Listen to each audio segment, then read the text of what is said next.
ನಮಸ್ಕಾರ ಎಲ್ಲರಿಗೂ ನಮ್ಮ ಶಶಿ ಮನೆ ಊಟ ಚಾನಲ್ಗೆ ಸ್ವಾಗತ. ಜೋಳದ ರೊಟ್ಟಿಲಿಂದ ಮಸಾಲ ರೊಟ್ಟಿನ ಮಾಡೋದು ಹೇಗೆ ಅಂತ ನೋಡೋಣ. ಇದಕ್ಕೆ ನಾನು ಈ ಥರ ರೊಟ್ಟಿಗಳನ್ನು ತಗೊಂಡಿದ್ದೀನಿ. ಜೋಳದ ಕಟಕಟ ರೊಟ್ಟಿನ ತಗೊಂಡಿದ್ದೀನಿ. ಆಮೇಲೆ ರೊಟ್ಟಿಗಳನ್ನು ಸಣ್ಣ ಸಣ್ಣ ಪೀಸ್ಗಳಾಗಿ ಮಾಡ್ಕೋಬೇಕು. ಯಾರೆಲ್ಲ ಇನ್ನೂ ನಮ್ಮ ಚಾನಲ್ಗೆ ಸಬ್ಸ್ಕ್ರೈಬ್ ಮಾಡಿಲ್ವೋ ಸಬ್ಸ್ಕ್ರೈಬ್ ಮಾಡಿ, ಬೆಲ್ ಐಕಾನ್ ಆನ್ ಮಾಡಿ, ನಮ್ಮ ಎಲ್ಲ ವಿಡಿಯೋಗಳು ನಿಮಗೆ ತಲುಪುತ್ತವೆ.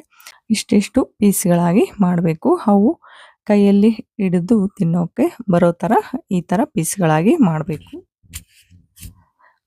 ಎಲ್ಲನೂ ಪೀಸ್ಗಳಾಗಿ ಮಾಡ್ಕೋಬೇಕು. ಇವು ತುಂಬಾ ಟೇಸ್ಟಿಯಾಗಿ ಇರ್ತಾವ. ಈವ್ನಿಂಗ್ ಸ್ನ್ಯಾಕ್ಸಿಗೆ ತುಂಬಾ ರುಚಿಯಾಗಿ ಇರುವ ಸ್ನ್ಯಾಕ್ಸ್ ಅಂತ ಹೇಳ್ಬೋದು.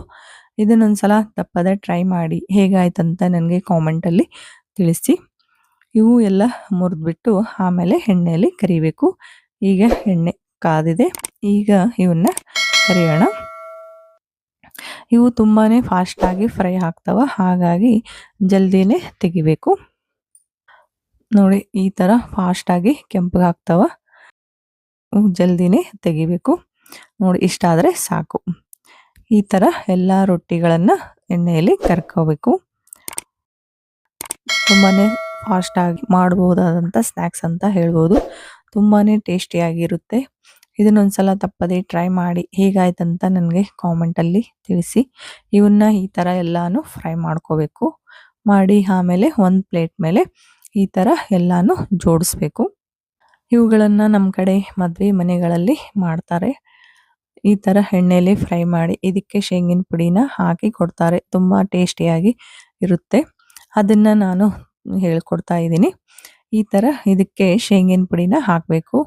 ಶೇಂಗಿನ ಪುಡಿನ ನಾನು ಈ ಮೊದಲೇ ನಮ್ಮ ಚಾನಲಲ್ಲಿ ಹಾಕಿದ್ದೀನಿ ವಿಡಿಯೋನ, ಅದನ್ನು ನೋಡಿ ಶೇಂಗಿನ ಪುಡಿನ ಮಾಡ್ಕೊಳ್ಳಿ. ಆಮೇಲೆ ಶೇಂಗಿನ ಪುಡಿನ ಎಲ್ಲ ರೊಟ್ಟಿಗೆ ಹಾಕಬೇಕು.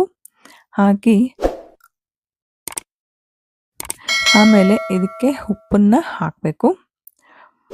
ಇದು ಶೇಂಗಿನ ಪುಡಿಯಲ್ಲಿ ಉಪ್ಪು ಖಾರ ಎಲ್ಲ ಇರುತ್ತೆ, ಆದರೂ ಸ್ವಲ್ಪ ಟೇಸ್ಟಿಗಾಗಿ ಹಾಕ್ತಾ ಇದ್ದೀನಿ ಉಪ್ಪನ್ನು.